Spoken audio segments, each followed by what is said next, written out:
طبقة الجواب هي لما اجي ارفع الفوليوم بتاع الراديو هطلع لطبقة الجواب هعلي الصوت، وبنسميها النيك فويس او صوت الرقبة. طبقة الجواب بتستخدم مع الاعلانات الكاجوال او الاعلانات اللي فيها برايتنس، الاعلانات اللي فيها طاقة، زي ما اجي اقول مثلا اعلان اتصالات.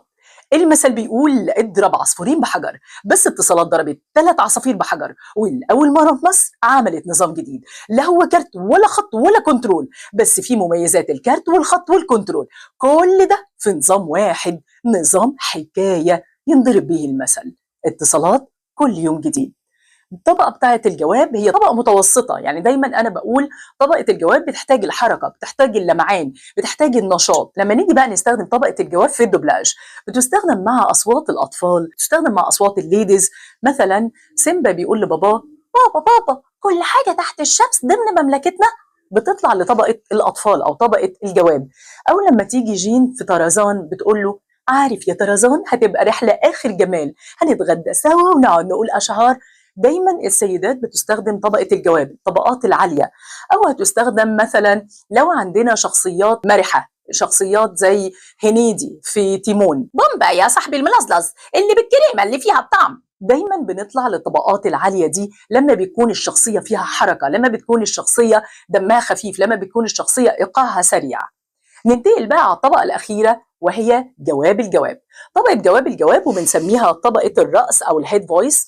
طبقة جواب الجواب أنا لا أنصح باستخدامها إلا dramatically، إلا دراميا. لما تكون محتاج أو لما تكوني محتاجة طبقة جواب الجواب استخدميها، لأن هي طبقة بتجرح الصوت.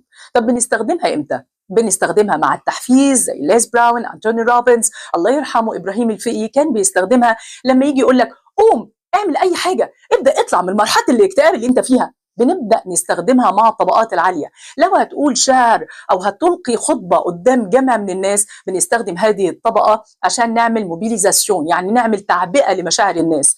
بنستخدم الطبقه دي كمان لما يكون عندنا مفاجاه. لما اجي اقول مفاجاه كبرى، محلاتنا دلوقتي بقى ليها 100 فرع في مصر، هي مفاجاه او هي عنصر فيه اثاره او عنصر فيه تحفيز كبير. بتستخدم كمان طبقة جواب الجواب في الدوبلاج. ازاي؟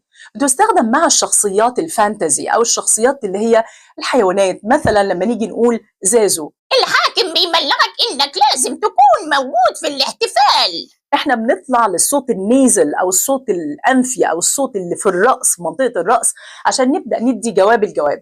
او بنستخدمها زي الفيل مع طرزان، انا بحبهم قوي يا طرزان شكلهم حلو. نبدا نستخدمها مع الشخصيات دي. او مثلا توكا وهي بتقول له اهلا بالبدل ومع السلامه للشجر، تعالى يا ابو بدله. بنستخدمها مع هذه الأصوات. كذلك بنستخدمها مع الأطفال لما بيكون في حيوية كبيرة جدا في أصواتهم. بستخدمها مثلا سأتذوق واحدة يا لها من رائعة. لما باجي أعمل دوز كبيرة من المشاعر، جرعة عالية جدا من المشاعر، الطبقة دي مناسبة جدا جدا كطبقة جواب الجواب إن هي تعطيني الإفكت ده. بس بليز ما نستخدمها غير لما نعدي على طبقة القرار والجواب وجواب الجواب.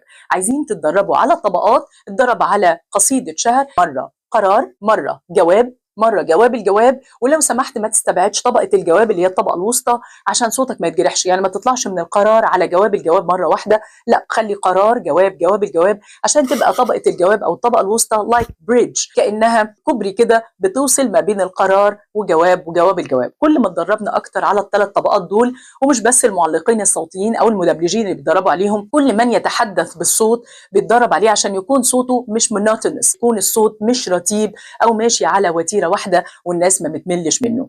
ازاي نعرف ان هنا استخدم طبقة القرار وهنا استخدم طبقة الجواب وهنا استخدم طبقة جواب الجواب؟ ان شاء الله هنعمل لكم فيديو كمان في المرة الجاية بإذن الله. كنت معاكم مروة الإبياوي. لو الفيديو عجبكم ما تنسوش تعملوا لايك وسبسكرايب وشير، تشيروا مع حد بتحبه أو حد يكون مهتم بالدوبلاج والتعليق الصوتي أو مجال الصوت، أو عايز يطور من شخصيته الصوتية ويطور من كاريزمته قدام الكاميرا وقدام المايك.